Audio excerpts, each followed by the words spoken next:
മൂപ്പര് one day സുൽത്താനാണ്, മനസ്സിലായില്ലേ? ഏക് ദുൻ കാ സുൽത്താൻ. ആ ഒരു ദിവസം പ്രത്യക്ഷപ്പെടും, അടുത്ത ദിവസം മുങ്ങും. അതുപോലെയല്ല കേരളത്തിലെ മന്ത്രിമാർ വയനാട് ദുരന്തം ഉണ്ടായപ്പോൾ പ്രവർത്തിച്ചത്. ജനങ്ങൾക്ക് മുമ്പിൽ മോശമായി ചിത്രീകരിക്കുക, അതിനുവേണ്ടി വസ്തുതകൾ പറയാൻ മടിക്കുന്ന ഒരു വലതുപക്ഷം, വസ്തുതകൾ മറച്ചുവെക്കുന്ന വലതുപക്ഷ മാധ്യമങ്ങൾ, ഇതാണ് ഈ നാട്ടിലെ ജനങ്ങൾ കൃത്യമായി തിരിച്ചറിയേണ്ടത്. RSSന് മുമ്പിലുള്ള ഏറ്റവും വലിയ തടസ്സം, RSSനെതിരായിട്ടുള്ള പോരാട്ടത്തിന്റെ മുൻപന്തിയിൽ നിൽക്കുന്നത് CPIM. RSS ഒരു ഫാസിസ്റ്റ് സ്വഭാവമുള്ള ശക്തിയാണെന്ന് ഈ നാട്ടിലെ ജനങ്ങളോട് പറയുക മാത്രമല്ല, അവരുടെ നാനാവിധത്തിലുള്ള അധിനിവേശ ശ്രമങ്ങളെ ചെറുത്തിട്ടുള്ള പാർട്ടിയാണ് CPIM. ആ വർഗീയവൽക്കരണത്തെ ഗൗരവമായി കാണാതെ നമ്മുടെ കേരളത്തിലെ മുസ്ലിം ലീഗ് ഇപ്പം ആരെയാ കെട്ടിപ്പുണരുന്നത്? ജമാഅത്തെ ഇസ്ലാമിയെ അല്ലേ? പിന്നെ പോപ്പുലർ ഫ്രണ്ടിന്റെ രാഷ്ട്രീയ പാർട്ടിയായിട്ടുള്ള SDPI, മുസ്ലിം ഏകീകരണം. ഇപ്പുറത്ത് ഹിന്ദു ഏകീകരണം, അപ്പുറത്ത് മുസ്ലിം ഏകീകരണം. ഈ നാടെങ്ങോട്ട് പോകും? ലീഗ് നേതൃത്വത്തിന്റെ അധികാര കൊതിക്ക് യാതൊരു അതിരുമില്ല. അതിനുവേണ്ടി എല്ലാ തീവ്രവാദ ശക്തികളെയും കൂട്ടുപിടിക്കുന്ന നിലപാടിലേക്കാണ് ഈ രാജ്യത്തിലെ ലീഗ് നേതൃത്വം ചെയ്തിട്ടുള്ളത്. ഇസ്ലാം വിശ്വാസികളെ സംബന്ധിച്ചിടത്തോളം എന്താ വഖഫ്? അത് പടച്ചോന്റെ സ്വത്താണ്. വിശ്വാസികളെ സംബന്ധിച്ചിടത്തോളം പടച്ചോന്റെ സ്വത്തായി കണക്കാക്കപ്പെടുന്ന വഖഫ് സ്വത്തുകൾ ഈ കേരളത്തിൽ അന്യാധീനപ്പെട്ടതിന് പ്രധാനപ്പെട്ട രീതിയിൽ പ്രതിക്കൂട്ടിൽ നിൽക്കേണ്ടവർ മുസ്ലിം ലീഗ് നേതാക്കന്മാരാണ്. നിഷേധിക്കാൻ കഴിയോ കുഞ്ഞാലിക്കുട്ടിക്ക്? ഒരു ഭാഗത്ത് ലീഗ് ഈ വഖഫ് സ്വത്ത് അന്യാധീനപ്പെടുന്നത് സംബന്ധിച്ച് ഒരക്ഷരം ഉരിയാടുന്നില്ല. പക്ഷെ നമ്മുടെ മുഖ്യമന്ത്രി പിണറായി പറഞ്ഞു, ഇതിനകത്ത് നിയമപ്രശ്നമുണ്ട്, സാങ്കേതികമായിട്ടുള്ള കാര്യമുണ്ട്, അതോടൊപ്പം കൈവശക്കാരുടെ വിഷയമുണ്ട്. ആ കൈവശക്കാർക്ക് ഒഴിഞ്ഞു പോകേണ്ടി വരില്ല, ഞങ്ങൾ സംരക്ഷണം കൊടുക്കും. UDFിലെ പാർട്ടികളുണ്ട്, പിന്നെ ആരുണ്ട്? മനോരമ. ആരായി മനോരമ എന്നറിയോ? കമ്മ്യൂണിസ്റ്റുകാർ അധികാരത്തിൽ വന്നാൽ താൻ വിഷം കുടിച്ച് മരിക്കും, ആത്മഹത്യ ചെയ്യും എന്ന് ഭീഷണിപ്പെടുത്തിയിട്ടുള്ള മാമൻ മാപ്പിളയുടെ പത്രം. ആ പത്രത്തിന് സഹിക്കാൻ കഴിയുന്നുണ്ടോ? കാരണം 5 കൊല്ലം തികച്ചു ഭരിക്കാൻ അനുവദിക്കാത്ത ഈ വിരുദ്ധ ശക്തികൾ, വലതുപക്ഷക്കാർ വല്ലാതെ വിഷമത്തിലായിപ്പോ. 5 കൊല്ലം ഭരിച്ചു, വീണ്ടും അധികാരത്തിൽ വരുന്നു, അധികാര തുടർച്ച.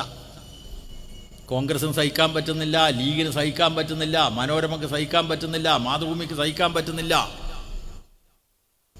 കേരളത്തിലെ വലതുപക്ഷ പിന്തിരിപ്പൻ ശക്തികൾക്കൊന്നും സഹിക്കാൻ പറ്റുന്നില്ല. മാർക്സിസ്റ്റ് വിരുദ്ധ ജ്വരം പിടിപെട്ടിട്ട് വിറയൽ തുടങ്ങി. ഇപ്പോൾ കണ്ടുകൊണ്ടിരിക്കുകയല്ലേ, ഓരോ ദിവസവും മനോരമ നിങ്ങൾ നോക്കൂ, മാതൃഭൂമി നോക്കൂ, ഏഷ്യാനെറ്റ് നോക്കൂ, മറ്റ് ചാനലുകൾ നോക്കൂ. ഇടതുപക്ഷത്തെ ഏത് നിലക്ക് താറടിച്ച് കാണിക്കാൻ കഴിയും എന്ന കാര്യത്തിൽ ഗവേഷണം നടത്തുന്ന ഈ വലതുപക്ഷ മാധ്യമങ്ങൾ എന്തെല്ലാം ആരോപണങ്ങളാണ് ഉയർത്തിക്കൊണ്ടുവന്നത് അല്ലേ? ആരോപണങ്ങൾ എല്ലാം സോപ്പ് കുമിള പൊട്ടുന്നത് പോലെ പൊട്ടിപ്പോയി. ഏതെങ്കിലും ഒന്ന് നിലനിന്നോ? ആദ്യം പറഞ്ഞു ലാവല്, അത് കുറേ കാലം അതും കൊണ്ട് നടന്നു. ഇപ്പം അത് സുപ്രീം കോടതിയിൽ ഇങ്ങനെ മാറ്റി വെച്ചുകൊണ്ടിരിക്കുക. കേസ് പറയാൻ പറ്റുന്നില്ല ആർക്കും അല്ലേ? 2021 നിയമസഭാ തെരഞ്ഞെടുപ്പിന്റെ അവസരത്തിൽ പിണറായി വിജയൻ താമസിക്കുന്ന ഔദ്യോഗിക വസതി ക്ലിഫ് ഹൗസിലേക്ക് സ്വർണം കടത്തി. എങ്ങനെയാ സ്വർണം കടത്തിയത്? നിങ്ങളിൽ പലരും ജ്വല്ലറി പോയി സ്വർണം വാങ്ങാറുണ്ട് അല്ലേ? ആരെങ്കിലും ബിരിയാണി ചെമ്പ് കൊടുത്തിട്ട് പോകാറുണ്ടോ സ്വർണം വാങ്ങാൻ? എത്ര നെറികെട്ട നിലയിലാണ് ഈ കേരളത്തിലെ കമ്മ്യൂണിസ്റ്റുകാരെ ആക്ഷേപിക്കാൻ വേണ്ടി പ്രചരണം നടത്തിയത്? ഉളുപ്പും നാണമുണ്ടോ ഈ കോൺഗ്രസ്സുകാർക്കും ലീഗുകാർക്കും BJPക്കാർക്കും? ഇതല്ലേ നടത്തിയത്? ബിരിയാണി ചെമ്പിൽ സ്വർണം കടത്തി അല്ലേ? പിന്നെ പറഞ്ഞു നമ്മുടെ KT ജലീൽ, അദ്ദേഹം ഖുറാനിൽ സ്വർണം കടത്തി അല്ലേ? അത് ഏറ്റുപിടിക്കാൻ നമ്മളെ ലീഗുകാരും അല്ലേ ഖുറാനിൽ സ്വർണം കടത്തി. എവിടെ പോയി എൻഫോഴ്സ്മെന്റ് ഡയറക്ടറേറ്റ്? മിണ്ടിയോ? അനങ്ങിയോ? 2021 നിയമസഭാ തെരഞ്ഞെടുപ്പിന്റെ അവസരത്തിൽ തൃശ്ശൂർ ജില്ലയിലെ കൊടകര സ്റ്റേഷനിൽ ഒരു പരാതി. എന്താ പരാതി? ഞങ്ങൾ കാറിൽ പണം കൊണ്ടുവരുമ്പോൾ അത് തട്ടിപ്പറിച്ചു, ഞങ്ങളെ ഭീഷണിപ്പെടുത്തി ആക്രമിച്ചു, ഞങ്ങളെ പുറത്തിറക്കിയിട്ട് ആ പണം തട്ടിപ്പറിച്ചു. പരാതിയിൽ പറഞ്ഞത് 25 ലക്ഷം 25 ലക്ഷം ഉറുപ്പ്യ തട്ടിപ്പറിച്ചു എന്നാ പരാതി. അതാ കൊടകര കുഴൽപ്പണ കേസ്. പോലീസ് അന്വേഷിച്ചല്ലോ. അന്വേഷിച്ച് നോക്കുമ്പോൾ 25 ലക്ഷമല്ല, പിന്നെയോ 3.5 കോടിയാണ് കാറിൻ്റെ രഹസ്യ അറയിൽ കൊണ്ടുവന്നത്. BJPയുടെ സംസ്ഥാന പ്രസിഡന്റ് കെ സുരേന്ദ്രൻ്റെ അറിവോടും സമ്മതത്തോടും കൂടിയാണ് ഈ ഏർപ്പാട് നടത്തിയത് അല്ലേ. പക്ഷേ പോലീസാണ്, കേരളത്തിലെ പോലീസ്, പിണറായി വിജയൻ നയിക്കുന്ന ആഭ്യന്തര വകുപ്പിൻ്റെ കീഴിലുള്ള പോലീസിലെ സത്യസന്ധരമായിട്ടുള്ള ഉദ്യോഗസ്ഥന്മാർ അന്വേഷിച്ചു, കണ്ടെത്തി 3.5 കോടിയാണ്, 25 ലക്ഷമല്ല. എന്താ ഈ 3.5 കോടി പരാതിയിൽ പറയാതിരുന്നത്? ഇത് കൊണ്ടുവന്ന കള്ളപ്പണമാണ്. സുഹൃത്തുക്കളെ, എവിടുന്ന ഈ കള്ളപ്പണത്തിൻ്റെ ഉറവിടം? ഞാൻ നേരത്തെ പറഞ്ഞതാണ്. രാജ്യത്തിലെ കോർപ്പറേറ്റുകൾ ചോറ് കൊടുത്ത്, ഭക്ഷണം കൊടുത്ത് വളർത്തുന്ന ഈ സംഘമാണ് ഈ രാജ്യത്തിലെ വലതുപക്ഷ BJP, വലതുപക്ഷ കോൺഗ്രസ്. എത്ര പണം വേണമെങ്കിലും അവരെടുക്കുകയുണ്ട്. നമ്മുടെ ഈ മണ്ഡലത്തിൽ നിന്നാണല്ലോ കോൺഗ്രസിൻ്റെ ഒരു സ്ഥാനാർത്ഥി നമ്മുടെ പ്രിയങ്ക ഗാന്ധി തിരഞ്ഞെടുക്കപ്പെട്ടത് അല്ലേ. പ്രിയങ്ക ഗാന്ധി, മൂപ്പരിപ്പോൾ പറയാണ് ഞങ്ങൾ നല്ല വിജയം ഞാൻ നേടി. പ്രിയങ്ക ഗാന്ധി നോമിനേഷൻ കൊടുക്കാൻ വന്നത് ആരുടെ കൂടിയാ? ഭർത്താവ് റോബർട്ട് വധേര അല്ലെങ്കിൽ വദ്ര. എത്ര കോടിയാണ് BJPക്ക് ഇലക്ട്രൽ ബോണ്ട് കൊടുത്തത്? 170 കോടി അല്ലേ. 170 കോടി ഉറുപ്പ്യ വദ്ര കൊടുക്കുന്നു. ആർക്ക്? BJPക്ക് ഇലക്ട്രൽ ബോണ്ടായിട്ട്. അവർ കോൺഗ്രസിൻ്റെ സ്ഥാനാർത്ഥിക്ക് നോമിനേഷൻ കൊടുക്കാൻ വേണ്ടി കൂടെ വരുന്നു. ഭർത്താവാണ്. മനസ്സിലായില്ലേ? ഇതാണ് ഈ നാട്ടിലെ വലതുപക്ഷ രാഷ്ട്രീയക്കാർ. അതിൻ്റെ ഒരറ്റമാണ് ഈ കീഴ്പ്പെടുത്താമെന്നതാണ് ഈ ശക്തികൾ ധരിക്കുന്നത്. ആ ശക്തികൾക്കെതിരെ കൃത്യമായിട്ടുള്ള നിലപാടെടുക്കുന്ന ഒരു ഗവൺമെൻറ്റാണ് കേരളത്തിലെ LDF സർക്കാർ. ആ സർക്കാരിനെതിരായിട്ട് നാനാപ്രകാരത്തിലുള്ള കടന്നാക്രമണങ്ങളാണ് നടത്തിക്കൊണ്ടിരിക്കുന്നത്. ഞാനതിൻ്റെ മറ്റ് വിശദാംശങ്ങളിലേക്കൊന്നും കടന്നു പോകുന്നില്ല. നമ്മുടെ സർക്കാർ പ്രതിസന്ധിയും പ്രയാസവും ഉണ്ടാകുന്നോ അപ്പം കൂടെ നിൽക്കും. വയനാട് ദുരന്തം നമ്മൾ കണ്ടില്ലേ. 4 മന്ത്രിമാരാണ് മുഖ്യമന്ത്രിയുടെ നേതൃത്വത്തിൽ അവിടെ പോയത്. മുഖ്യമന്ത്രി അതത് ദിവസം കൂടിയാലോചിക്കുന്നു, വയനാട് ദുരന്തത്തെ തുടർന്ന് രക്ഷാപ്രവർത്തനം ഏകോപിപ്പിക്കുന്നു, ദുരിതാശ്വാസ പ്രവർത്തനം ഏകോപിപ്പിക്കുന്നു, എല്ലാ നിലയ്ക്കും ഇടപെടുന്നു. ഇവിടുത്തെ ഗാന്ധി അല്ലേ, മൂപ്പര് വൺഡേ സുൽത്താനാണ്. മനസ്സിലായില്ലേ? ഏക് ദുൻ കാ സുൽത്താൻ. ഒരു ദിവസം പ്രത്യക്ഷപ്പെടും, അടുത്ത ദിവസം മുങ്ങും. അതുപോലെയല്ല കേരളത്തിലെ മന്ത്രിമാർ വയനാട് ദുരന്തം ഉണ്ടായപ്പോൾ പ്രവർത്തിച്ചത്. അവിടെ നമ്മുടെ അമ്മമാർക്ക് സംരക്ഷണം കൊടുക്കുന്ന വിദ്വാൻ വന്നു അല്ലേ, മോദി. മൂപ്പര് വന്നു. അപ്പോൾ ജൂലൈ 30 ദുരന്തമുണ്ടായി. 10 ദിവസം കഴിയുമ്പോഴേക്ക് അതാ മോദി പ്രത്യക്ഷപ്പെടുന്നു. അപ്പോൾ മനോരമ, മാതൃഭൂമി ചാനലുകളൊക്കെ പറഞ്ഞു, കണ്ടോ വയനാട്ടിലെ ദുരന്തബാധിതരെ സഹായിക്കാൻ വേണ്ടി ഇതാ അവതരിക്കുന്നു ആള്. മോദി വരുന്നു. മോദി വന്നപ്പോൾ സ്വാഭാവികമായിട്ടും രാജ്യത്തിൻ്റെ പ്രധാനമന്ത്രിയല്ലോ, പ്രധാനമന്ത്രിയെ നല്ല നിലക്ക് ആദരിച്ചു, വരവേറ്റു. അവിടെ പോയി ദുരന്ത പ്രദേശം കണ്ടു, എല്ലാം ചൂണ്ടിക്കാട്ടിച്ചു കൊടുത്തു. എന്നിട്ടോ ആസ്പത്രിയിൽ പോയി. അപ്പോൾ അവിടെ കിടക്കുന്ന ഒരു കുഞ്ഞ്, നിഷ്കളങ്കയായിട്ടുള്ള ആ കുഞ്ഞ്, ഇത് മോദിയാണ്, RSS ആണെന്നൊന്നും അദ്ദേഹം ആ കുട്ടി തിരിച്ചറിഞ്ഞില്ല. പിന്നെയോ വരുന്നു താടിയോടുകൂടിയുള്ള ഒരു മനുഷ്യൻ, അതും നരച്ച താടി ഇങ്ങനെ തടവി അല്ലേ ആ കുഞ്ഞിന് മോദി ഉമ്മ കൊടുത്തു. നല്ല കാര്യം. രാഷ്ട്രീയമായിട്ട് ഞങ്ങൾ മറ്റൊന്നും പറയുന്നില്ല. പക്ഷെ സുഹൃത്തുക്കളെ, 4 മാസം കഴിഞ്ഞിട്ട് ചില്ലിക്കാശ് തന്നോ നമുക്ക്? ഈ കേരളത്തിലെ അതിതീവ്ര ദുരന്തം നടന്നിട്ടുള്ള ഈ സംസ്ഥാനത്ത് ആവശ്യമായിട്ടുള്ള സഹായം നൽകിയോ ഈ BJP ഗവൺമെന്റ്? അതിനെതിരായിട്ട് ഈ ജനങ്ങളെ അണിനിരത്താൻ വേണ്ടി കോൺഗ്രസ് ഉണ്ടായോ? കോൺഗ്രസ് പേരിന് ചില പ്രതിഷേധം നടത്തി.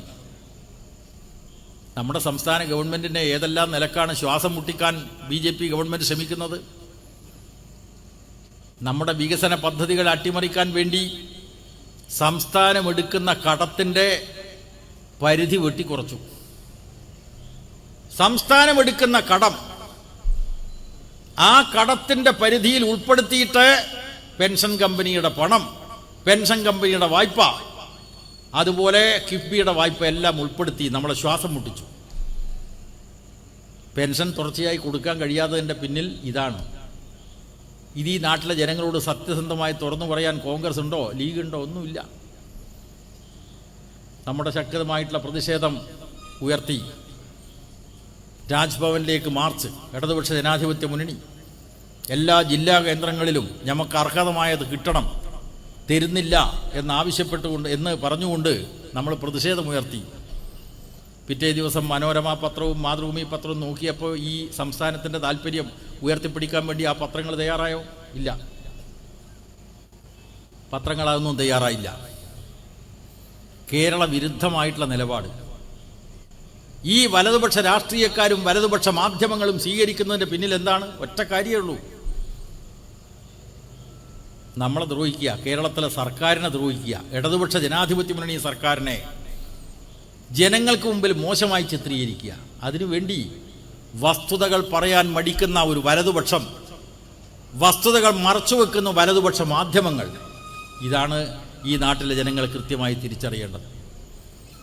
നമ്മുടെ കേരളത്തിൽ പല പ്രകാരത്തിലും വർഗീയവൽക്കരണം നടത്താനുള്ള ശ്രമമുണ്ട്. ആ വർഗീയവൽക്കരണം നമ്മുടെ നാടിന് ആപത്താണ്. ഇത് തുറന്നു പറയാൻ CPM-ഉം ഇടതുപക്ഷവും മാത്രമാണ്. ആ വർഗീയവൽക്കരണത്തിൻ്റെ അപായ സൂചനയാണ് കഴിഞ്ഞ ലോക്സഭാ തെരഞ്ഞെടുപ്പിൽ നമ്മൾ കണ്ടത്. ഇവിടെ വർഗീയ സംഘർഷമില്ല, വർഗീയ കലാപങ്ങളില്ല, അത് അനുവദിക്കുന്നില്ല. പക്ഷേ ജനങ്ങളെ വർഗീയവൽക്കരിക്കാനുള്ള ആസൂത്രമായിട്ടുള്ള പരിശ്രമം നടക്കുന്നു. അതിൻ്റെ ഫലമായിട്ടാണ് കഴിഞ്ഞ ലോക്സഭാ തെരഞ്ഞെടുപ്പിൽ ചരിത്രത്തിൽ ആദ്യമായിട്ട് BJP-ക്ക് ഒരു സീറ്റ് കിട്ടിയത്. നമ്മുടെ സുരേഷ് ഗോപി മൂപ്പര് തൃശ്ശൂർ സീറ്റ് ഇങ്ങ് എടുത്തു പോയി അല്ലേ? തൃശ്ശൂർ സീറ്റ് BJP-ക്ക് കൊടുത്തത് ആരാണ്? ഈ നാട്ടിലെ UDF ആണ്. 86,000 വോട്ട് 19 തെരഞ്ഞെടുപ്പിൽ UDF സ്ഥാനാർത്ഥി കിട്ടിയ വോട്ട് കാണുന്നില്ല. എവിടെ പോയി? 73,000 വോട്ടിൻ്റെ ഭൂരിപക്ഷത്തോടു കൂടി സുരേഷ് ഗോപി ജയിക്കുന്നു. LDF-നെ 19 കിട്ടിയതിനേക്കാളും 17,000 വോട്ട് വർദ്ധിപ്പിച്ചപ്പോൾ UDF-ന് കിട്ടിയ വോട്ട് 86,000 പോയി, 73,000-ന് സുരേഷ് ഗോപി ജയിക്കുന്നു. ഇവിടെ CPM-നെ സംബന്ധിച്ച് ഒരു കാര്യം ഈ നാട്ടിന് മുമ്പിൽ അഭിമാനപൂർവ്വം പറയാൻ കഴിയും. നമ്മുടെ രാജ്യത്ത് പലയിടത്തും RSS BJP ജനസ്വാധീനം നേടിയിട്ടുണ്ട്. BJP പല സംസ്ഥാനങ്ങളിലും അധികാരത്തിൽ വന്നിട്ടുണ്ട്. കോൺഗ്രസിനെ തകർത്തുകൊണ്ടാണ് BJP ആ സംസ്ഥാനങ്ങളിൽ ഏറ്റവും കൂടുതൽ RSS-ന്റെ ശാഖകൾ ഉണ്ട് എന്ന് അവകാശപ്പെടുന്ന കേരളത്തിൽ BJP-ക്ക് ശാശ്വതമായിട്ടൊരു MP ഉണ്ടായില്ല, ശാശ്വതമായിട്ടൊരു MLA ഉണ്ടായില്ല. എന്തുകൊണ്ട്? അവിടെയാണ് CPIM അഭിമാനപൂർവ്വം പറയുന്നത് ജീവൻ കൊടുത്തും CPM നടത്തിയിട്ടുള്ള പോരാട്ടത്തിൻ്റെ ഫലമായിട്ടാണ് അത്തരമൊരു സ്ഥിതിവിശേഷം ഉണ്ടായത്.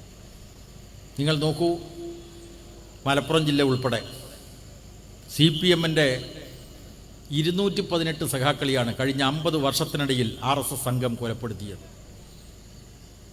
RSS-ന് മുൻപിലുള്ള ഏറ്റവും വലിയ തടസ്സം, RSS-നെതിരായിട്ടുള്ള പോരാട്ടത്തിൻ്റെ മുൻപന്തിയിൽ നിൽക്കുന്നത് CPIM.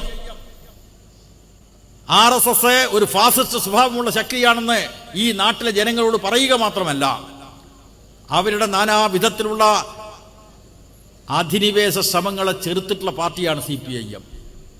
ഇപ്പം കുറച്ചായിട്ട് സംഘർഷമൊന്നുമില്ല. 218 സഖാക്കളുടെ ജീവാർപ്പണം, നിരവധി സഖാക്കളുടെ ത്യാഗപൂർണമായിട്ടുള്ള പ്രവർത്തനങ്ങൾ, ഇതിൻ്റെ എല്ലാം ഫലമായിട്ട് ഇന്ത്യയിലെ മറ്റിടങ്ങളിൽ നിന്ന് വ്യത്യസ്തമായി RSS BJP-യെ പ്രതിരോധിക്കാൻ കഴിഞ്ഞ സംസ്ഥാനമാണ് കേരളം. പക്ഷേ ഈ അടുത്ത കാലത്തായി സംഘർഷമൊന്നുമില്ല. അപ്പോൾ RSS പുതിയ ശൈലിയിൽ സമൂഹത്തിൽ നുഴഞ്ഞു കയറാൻ ശ്രമിക്കുന്നു. അതിന് കുറച്ച് ഫലമുണ്ടായി. അതിൻ്റെ ഫലമായിട്ടാണ് BJP-ക്ക് പലയിടത്തും വോട്ട് കൂടിയത്. CPM ഇത് സംബന്ധിച്ച് ഗൗരവമായിട്ട് വിലയിരുത്തി. ഇതൊരു അപായ സൂചനയാണ്. കഴിഞ്ഞ ലോക്സഭാ തെരഞ്ഞെടുപ്പിൽ തൃശ്ശൂർ സീറ്റ് ബി ജെ പിക്ക് ജയിക്കാൻ കഴിഞ്ഞതും ബി ജെ പിക്ക് പലയിടത്തും വോട്ട് വർദ്ധിച്ചതും കേരളത്തിൻ്റെ മതനിരപേക്ഷ പാരമ്പര്യത്തിന് നിരക്കാത്തതാണ്. അതൊരു അപായ സൂചനയാണ്. കോൺഗ്രസ് പറഞ്ഞോ ഇത്? ഇതേവരെ പറഞ്ഞതായി നിങ്ങൾ കേട്ടോ? ന്യൂനപക്ഷത്തിൻ്റെ താല്പര്യം സംരക്ഷിക്കുന്നു എന്ന് അവകാശപ്പെടുന്ന മുസ്ലിം ലീഗ് പറഞ്ഞോ സുഹൃത്തുക്കളെ? CPIM പറയുന്നു. ഞങ്ങളുടെ സമ്മേളനത്തിലൊക്കെ ചർച്ച ചെയ്യുന്ന കാര്യം ഇതാണ്. നമ്മുടെ കേരളത്തിൽ നമ്മുടെ മഹത്തായ മതനിരപേക്ഷ പാരമ്പര്യത്തിന് വിഘാതം സൃഷ്ടിക്കുമാറ് ഹിന്ദുത്വ തീവ്രവാദ ആശയങ്ങൾ ജനങ്ങളെ സ്വാധീനിക്കുന്നു. എങ്ങനെയാണ് അത് ചെയ്യുന്നത്? ഏതെല്ലാം ശൈലിയിലാണ് RSSൻ്റെ പ്രവർത്തനം? അത് കൃത്യമായി തിരിച്ചറിഞ്ഞ് ഈ നാട്ടിലെ ജനങ്ങളോട് പറയുന്നു CPIM. എങ്ങനെയാണ്? ഒന്ന്, ഹിന്ദു ആരാധനാലയങ്ങളിൽ നുഴഞ്ഞു കയറി അവിടെ വർഗീയാശയങ്ങൾ പ്രചരിപ്പിക്കുക. മറ്റൊന്ന്, ജാതി സംഘടനകളെ ഉപയോഗപ്പെടുത്തിക്കൊണ്ട് ഹിന്ദുത്വ തീവ്രവാദ ആശയങ്ങൾ പ്രചരിപ്പിക്കുക. ഈ തരത്തിലാണ് RSSൻ്റെ പ്രവർത്തനം. ഇവിടെ നിങ്ങൾ നോക്കൂ, കേരളത്തിലെ ഏറ്റവും വലിയ സാമുദായിക സംഘടനയാണ് SNDP യോഗം. SNDP യോഗം എന്ന് പറഞ്ഞാൽ അതിൻ്റെ പൂർണ്ണരൂപം എന്താ? ശ്രീനാരായണ ധർമ്മപരിപാലന യോഗം, അല്ലേ? ശ്രീനാരായണ ധർമ്മപരിപാലന യോഗം. എന്താ ശ്രീനാരായണൻ്റെ ധർമ്മം പഠിപ്പിക്കുന്നത്? മനുഷ്യാണാം മനുഷ്യത്വം ജാതി, ജാതിർഗോത്വം ഗവാം യഥ എന്നാണ്. പശുവിന് പശുത്വം പോലെ മനുഷ്യൻ്റെ ജാതി മനുഷ്യത്വം. ദാ ശ്രീനാരായണ ഗുരു.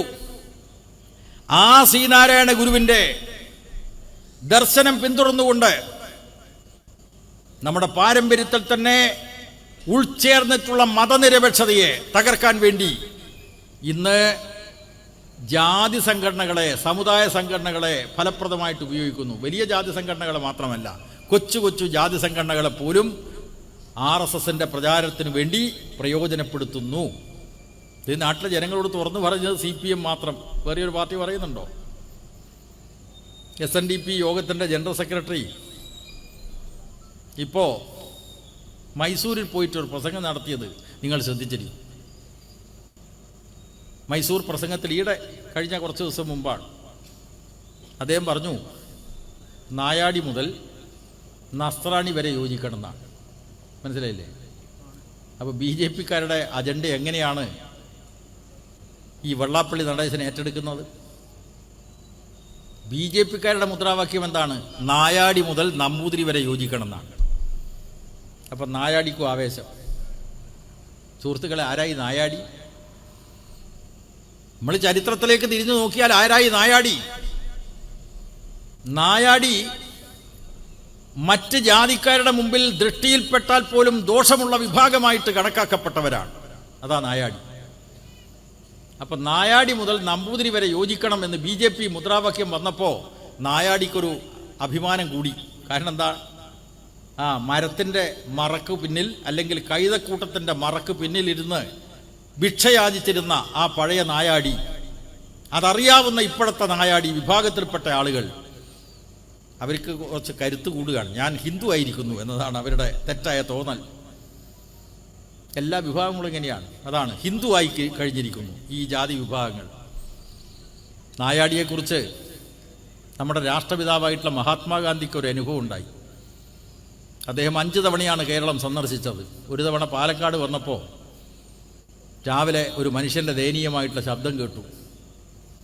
അദ്ദേഹം കൂടെയുള്ള കോൺഗ്രസ് നേതാവ് രാജാജിയോട് ചോദിച്ചു, എന്താ കേൾക്കുന്ന ശബ്ദം? അപ്പോൾ രാജാജി പറഞ്ഞു, മഹാത്മജി, അത് നായാടി ഭിക്ഷയാചിക്കുന്ന ശബ്ദമാണ്. ഭിക്ഷയാചിക്കുക നായാടി, ദൂരത്ത് നിന്ന് ദയനീയമായിട്ടുള്ള കരച്ചൽ. അതാ നായാടി. നായാടി മുതൽ നമ്പൂതിരി വരെ യോജിക്കണം. അതിൻ്റെ അപ്പുറത്ത് യോജിക്കാൻ പറ്റില്ല ആരും. അവിടെയാണ് ശ്രീനാരായണ ധർമ്മം. മനുഷ്യാണാം മനുഷ്യത്വം, മനുഷ്യത്വമുള്ളവരെല്ലാം ഒരു ജാതിയാണെന്ന് ഉദ്ഘോഷിച്ച ശ്രീനാരായണ ഗുരുവിൻ്റെ പേരും പറഞ്ഞ് പ്രവർത്തിക്കുന്ന SNDP യോഗത്തിൻ്റെ നേതാവ് ഇപ്പോൾ പറയുന്നത്, BJPയെ കടത്തിവെട്ടിക്കൊണ്ട് പറയുന്നത്, നായാടി മുതൽ നസ്രാണി വരെ യോജിക്കണം. മനസ്സിലായില്ലേ? ഹിന്ദു വിഭാഗത്തിൽ എല്ലാ ജാതിക്കാരും യോജിക്കണം, അതോടൊപ്പം ക്രിസ്ത്യാനികളും യോജിക്കണം. അതിൻ്റെ അപ്പുറത്ത് ഈ നാട്ടിൽ മനുഷ്യരില്ലേ? മറ്റ് മതസ്ഥരായിട്ടുള്ള മനുഷ്യരില്ലേ? എന്താണ് നടേശന് തോന്നാതിരുന്നത്? അപ്പോൾ RSSന്റെ വക്താക്കളായി പലരും മാറുകയാണ്. എങ്ങനെയാണ്? പലതരത്തിലുള്ള പ്രലോഭനങ്ങളാണ്. ഇങ്ങനെയാണ് വർഗീയവൽക്കരണം നടത്തുന്നത്. ആ വർഗീയവൽക്കരണത്തെ ഗൗരവമായി കാണാതെ നമ്മുടെ കേരളത്തിലെ മുസ്ലിം ലീഗ് ഇപ്പം ആരെയാ കെട്ടിപ്പുണരുന്നത്? ജമാഅത്തെ ഇസ്ലാമിയെ അല്ലേ? പിന്നെ പോപ്പുലർ ഫ്രണ്ടിന്റെ രാഷ്ട്രീയ പാർട്ടിയായിട്ടുള്ള SDPI, മുസ്ലിം ഏകീകരണം. ഇപ്പുറത്ത് ഹിന്ദു ഏകീകരണം, അപ്പുറത്ത് മുസ്ലിം ഏകീകരണം. ഈ നാട് എങ്ങോട്ട് പോകും? ഇവിടെ നാനാ വിശ്വാസികളുണ്ട്, നാനാ മതത്തിൽ വിശ്വസിക്കുന്നവരുണ്ട്, അതനുസരിച്ച് ആചാരങ്ങളിലും അനുഷ്ഠാനങ്ങളിലും പങ്കെടുക്കുന്നവരുണ്ട്. അത് എത്രയോ നൂറ്റാണ്ടുകളായി തുടർന്നു വരികയാണ്. അവിടെ ഇപ്പോ മതരാഷ്ട്രവാദികളായിട്ടുള്ള ജമാഅത്തെ ഇസ്ലാമിയെ കൂട്ടുപിടിക്കുന്നു. ലീഗും ജമാഅത്തെ ഇസ്ലാമിയും തമ്മിൽ ഇടക്ക് ഒരു തെറ്റുണ്ടായി, തമ്മിൽ തെറ്റി. എപ്പോഴാണ്? കേരളത്തെ ഞെട്ടിച്ച ഒരു അക്രമ സംഭവത്തെ തുടർന്നാണ്. 2010 തൊടുപുഴ ന്യൂമാൻസ് കോളേജിലെ അധ്യാപകൻ ജോസഫ് മാഷെ കൈവെട്ടി. ആരാ കൈവെട്ടിയത്? പോപ്പുലർ ഫ്രണ്ടുകാർ.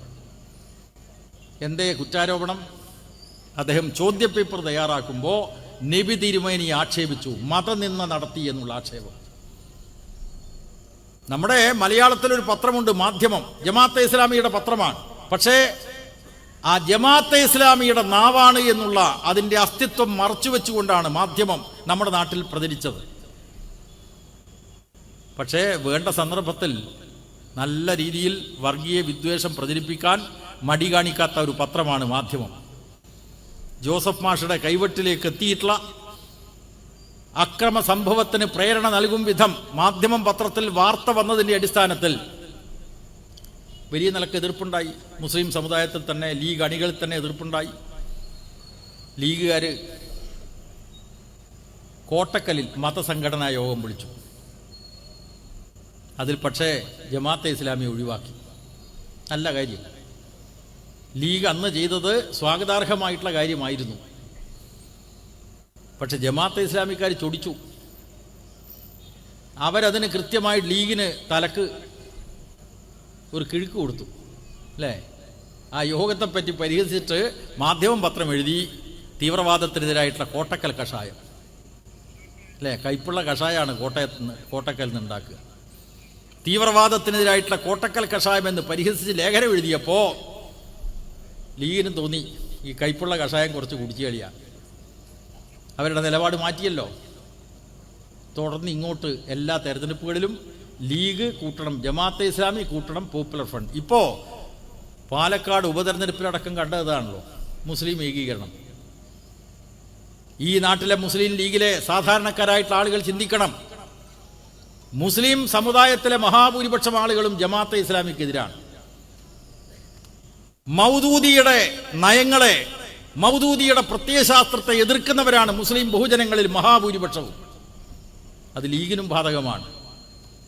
പക്ഷേ ലീഗ് നേതൃത്വത്തിൻ്റെ അധികാര കൊതിക്ക് യാതൊരു അതിരുമില്ല. അതിനുവേണ്ടി എല്ലാ തീവ്രവാദ ശക്തികളെയും കൂട്ടുപിടിക്കുന്ന നിലപാടിലേക്കാണ് ഈ രാജ്യത്തിലെ ലീഗ് നേതൃത്വം ചെയ്തിട്ടുള്ളത്. ലീഗിൻ്റെ ഈ നിലപാടിനെ തിരുത്താൻ കഴിയേണ്ട ഒരു പാർട്ടിയാണ് കോൺഗ്രസ്. കോൺഗ്രസ് മിണ്ടുവോ? ഇല്ല. കോൺഗ്രസ് ഇതിന് കൂട്ടുനിൽക്കുകയാണ്. നോക്കണം, മതനിരപേക്ഷതയുടെ അടിത്തറക്ക് ദ്രോഹം വരുത്തുന്ന നിലക്ക്, അടിത്തറ തകർക്കുന്ന നിലക്ക് ഇവിടെ വർഗീയ ധ്രുവീകരണം നടത്താനുള്ള എല്ലാ ശ്രമങ്ങൾക്കും കേരളത്തിലെ കോൺഗ്രസ് കൂട്ടുനിൽക്കുകയാണ്. ഇവിടെ CPM-നെ സംബന്ധിച്ചും LDF-നെ സംബന്ധിച്ചും ഒരു സംശയവുമില്ല. എല്ലാ വർഗീയതയും എതിർക്കുന്ന പാർട്ടിയാണ്. ന്യൂനപക്ഷങ്ങൾക്കിടയിൽ തെറ്റായിട്ടുള്ള രീതികൾ വന്നാൽ അതിനെയും പാർട്ടി എതിർത്തിട്ടുണ്ട്. നമ്മുടെ ഒരു ക്രിസ്തീയ ബിഷപ്പ് ഒരു ഘട്ടത്തിൽ പറഞ്ഞല്ലോ, ഇവിടെ ജിഹാദ് ഇതാണ്, ഇസ്ലാം മതവിശ്വാസികളെ സംബന്ധിച്ച് ജിഹാദ് നടത്തുന്നു. അപ്പോൾ ജിഹാദ് മോശമായിട്ട് ചിത്രീകരിച്ചു. മയക്കുമരുന്ന് ജിഹാദ് ഉണ്ട് എന്നാണ് ഒരു ക്രിസ്തീയ ബിഷപ്പ് പറഞ്ഞത്. നമ്മുടെ മുഖ്യമന്ത്രി കൃത്യമായി മറുപടി പറഞ്ഞല്ലോ. കേരളത്തിലെ മയക്കുമരുന്ന് കേസുകൾ എടുത്തു കഴിഞ്ഞാൽ എല്ലാ മതവിഭാഗത്തിലും പെട്ട ആളുകൾ പ്രതികളാണ്. അതൊരു മതത്തെ കുറ്റപ്പെടുത്താൻ വേണ്ടി ഉപയോഗിക്കാൻ പറ്റില്ല എന്ന് പരസ്യമായി പ്രഖ്യാപിച്ചു. അതുകൊണ്ട് നാനാതരത്തിലുള്ള വർഗീയ പരിശ്രമങ്ങളെ എതിർക്കണം. പക്ഷെ കേരളത്തിൽ ആ വർഗീയ പരിശ്രമങ്ങൾ ശക്തിപ്പെട്ടുകൊണ്ടിരിക്കുകയാണ്. ഏറ്റവും ഒടുവിൽ ഒരു വിഷയമാണല്ലോ വഖഫ്. അതുകൂടി പറഞ്ഞുകൊണ്ട് ഞാൻ എൻ്റെ പ്രസംഗം അവസാനിപ്പിക്കാം. വഖഫിൻ്റെ കാര്യത്തിൽ ഇപ്പോൾ BJP-ക്കാർ ഉറഞ്ഞു തുള്ളുകയാണല്ലോ. വഖഫ് നിയമം തന്നെ ഇല്ലാതാക്കുന്നതിനുള്ള നീക്കം BJP നടത്തിക്കൊണ്ടിരിക്കുകയാണ്.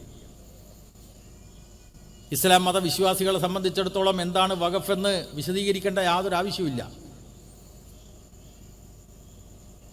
ഇസ്ലാം മതവിശ്വാസികളെ സംബന്ധിച്ചിടത്തോളം ധനാഢ്യന്മാർ സക്കാത്ത് കൊടുക്കുന്നത് പോലെ വരുമാനമുള്ളവർ വരുമാനത്തിൻ്റെ ഒരു ഭാഗം സക്കാത്തായിട്ട് കൊടുക്കുക. ഇതേപോലെ പ്രാധാന്യമുള്ളതാണല്ലോ വഖഫിയൽ. നമ്മുടെ രാജ്യത്ത് വഖഫ് നിയമമുണ്ട്. ഒന്നുകിൽ പരമ്പരാഗതമായിട്ട് ആർജിച്ച സ്വത്ത് അല്ലെങ്കിൽ സ്വയം ആർജിച്ച സ്വത്ത് സമുദായത്തിന് വേണ്ടി ഇഷ്ടദാനം കൊടുക്കലാണ് വഖഫിയ എന്ന് പറഞ്ഞാൽ. സച്ചാർ കമ്മീഷൻ റിപ്പോർട്ടിൽ 30 പേജുകളിലാണ് വഖഫ് സംബന്ധിച്ച് എഴുതിയിട്ടുള്ളത്.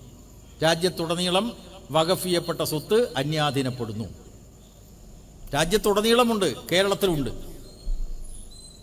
ഇപ്പം മുനമ്പം വിഷയം വന്നപ്പോൾ വലിയ ചർച്ചാ വിഷയമായല്ലോ. അപ്പോൾ നമ്മളെ ലീഗ് നേതാവ് കുഞ്ഞാലിക്കുട്ടി പറയുന്നത് ആ കേരളത്തിലെ VS ഗവൺമെൻറ് കാലത്ത് നിയോഗിച്ച ഒരു അന്വേഷണ കമ്മീഷനാണ് ഈ കുഴപ്പമൊക്കെ ഉണ്ടാക്കിയത് എന്നാണ്.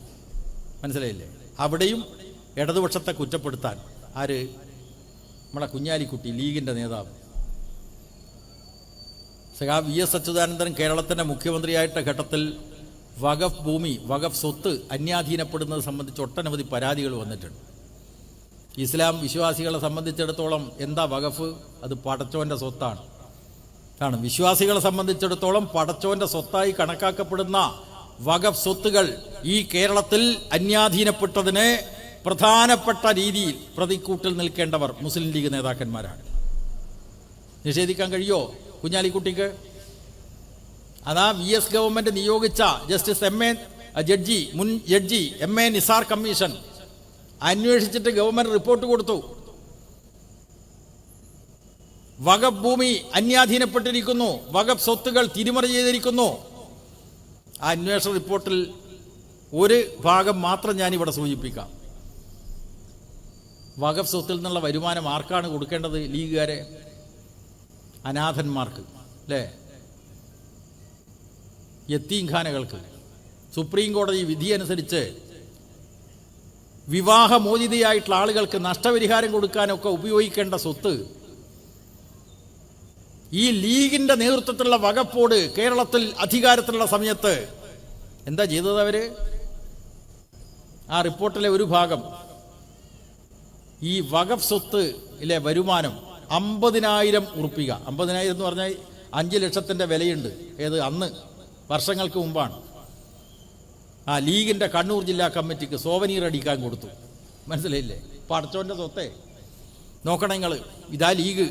അപ്പോൾ കുഞ്ഞാലിക്കുട്ടിക്ക് വിഷമം ഉണ്ടാവും. ഈ അന്വേഷണ കമ്മീഷൻ റിപ്പോർട്ട് പുറത്തു വന്നാൽ ലീഗാണ് പ്രതിക്കൂട്ടിൽ നിൽക്കുക, ലീഗ് നേതാക്കന്മാരാണ് പ്രതിക്കൂട്ടിൽ നിൽക്കുക എന്നത് അവരെ വിഷമിപ്പിക്കുന്ന കാര്യമാണ്. കണ്ണൂർ ജില്ലയിലെ ഒരു വഖഫ് സ്വത്തുണ്ട്, 600-ലധികം ഏക്കർ വഖഫ് ചെയ്യപ്പെട്ടിട്ടുണ്ട്.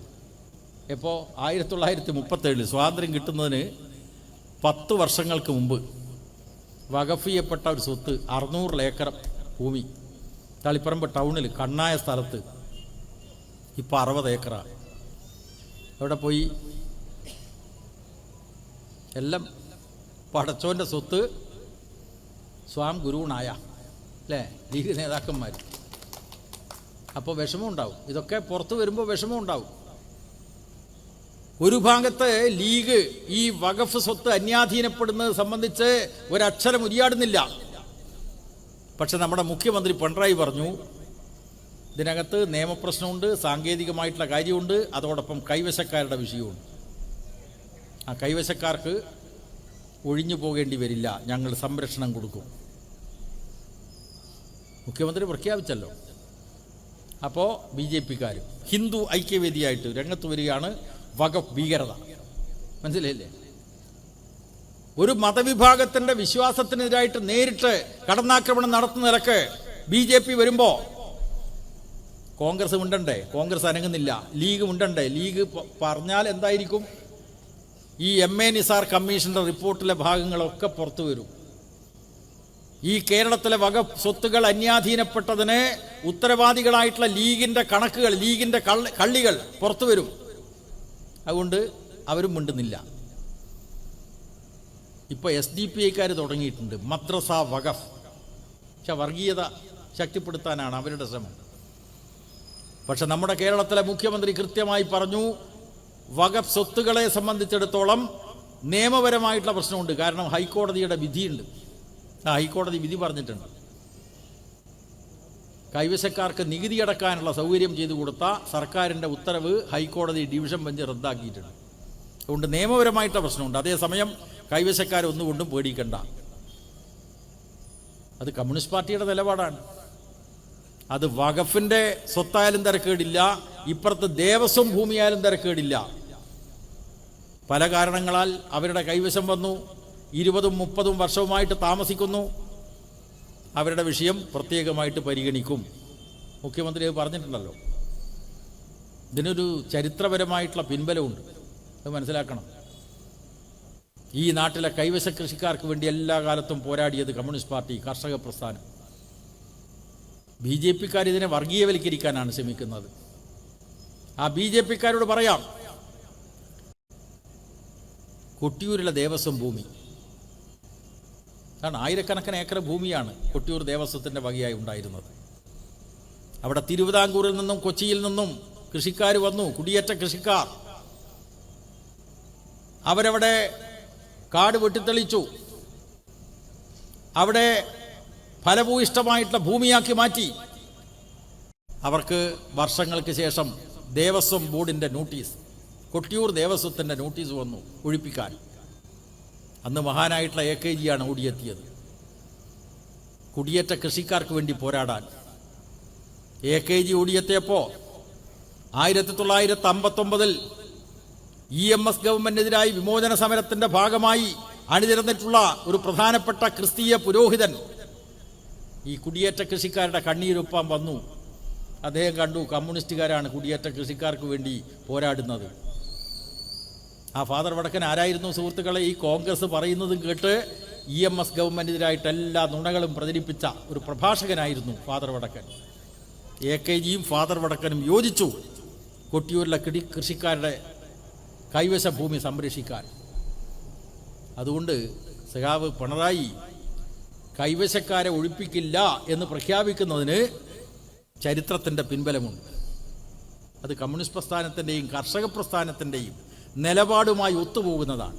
ഇതാണ് അക്കാര്യത്തിൽ CPM-ൻ്റെ നിലപാട്. ഞാൻ വിശദമായി മറ്റു കാര്യങ്ങളിലേക്ക് കടക്കുന്നില്ല. ഇവിടെ CPIM എന്ന പാർട്ടി കൂടുതൽ ശക്തിപ്പെടണം. ഈ പാർട്ടിക്ക് എവിടെയെല്ലാം നേട്ടമുണ്ടായിട്ടുണ്ടോ ആ നേട്ടങ്ങളിൽ ഉറച്ചുകൊണ്ട് എവിടെയെല്ലാം ദൗർബല്യങ്ങളും പോരായ്മകളും വീഴ്ചകളുമുണ്ടോ അവ പരിഹരിച്ചുകൊണ്ട് മുന്നോട്ട് പോകണം. അതാണ് പാർട്ടിയുടെ സമ്മേളനങ്ങളിൽ ചർച്ച ചെയ്യുന്നത്. സുഹൃത്തുക്കളെ, ഈ നാടിനു വേണ്ടി പോരാടുന്ന പാർട്ടിയാണ് CPIM.